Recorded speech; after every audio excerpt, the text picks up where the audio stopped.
মিরপুরের ডেসকো কাফরুল অফিসের আয়োজনে দোয়া ও ইফতার মাহফিল অনুষ্ঠিত হয়েছে। রোববার মিরপুরের কাফরুলের ডেসকো অফিসের নিজস্ব ভবনের নিচে এ দোয়া ও ইফতার মাহফিল অনুষ্ঠিত হয়। এ অনুষ্ঠানে সভাপতিত্ব করেন প্রকৌশলী AKM মোজাম্মেল হক ভূঁইয়া। প্রধান অতিথি হিসেবে উপস্থিত ছিলেন ডেসকোর ব্যবস্থাপনা পরিচালক ব্রিগেডিয়ার জেনারেল শামীম আহমদ। বিশেষ অতিথি ছিলেন IDE-বির আহ্বায়ক প্রকৌশল কবির হোসেন, IDE-বির সদস্য সচিব প্রকৌশলী কাজী সাকাওয়াত হোসেন, DEAB-এর সভাপতি প্রকৌশলী মোহাম্মদ হানিফ, DEAB-এর কেন্দ্রীয় নেতা প্রকৌশলী সাইফুল ইসলাম রনি সহ অন্যান্য কর্মকর্তা কর্মচারীবৃন্দ। সার্বিক সঞ্চালনায় ছিল ডেসকো ডি প্রকৌশলের সদস্য সচিব প্রকৌশল মোহাম্মদ রেজাউল করিম।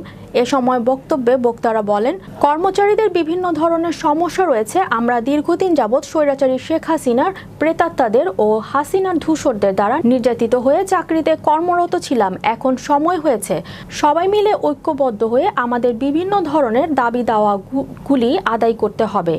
নিজেদের ভিতরে ভেদাভেদ থাকতেই পারে, সকল ভেদাভেদকে ভুলে আসল লক্ষ্যে পৌঁছাতে হবে। সেই সাথে নিজেদের কর্মজীবনকে সুদৃঢ় ও সুগম করতে হবে। এগিয়ে নিয়ে যাওয়ার প্রত্যয় ব্যক্ত করি। আমরা আশা করব আগামীতে আমাদের এই ডিপ্লোমা প্রকৌশলী ভাইয়েরা তাদের শ্রম এবং মেধা দিয়ে এই ঢাকা ইলেকট্রিসিটি পাওয়ার কোম্পানিটাকে এগিয়ে নিয়ে যাবে এবং বাংলাদেশের মানুষের ভাগ্য উন্নয়নের জন্য কাজ করে যাবেন।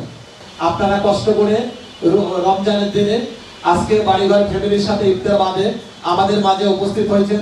এই ধরনের সকল কর্মকর্তা কর্মচারী এবং মঞ্চে উপবিষ্ট বিশেষ অতিথি সহ সবাইকে জানাই আমার অন্তরিম শুভেচ্ছা।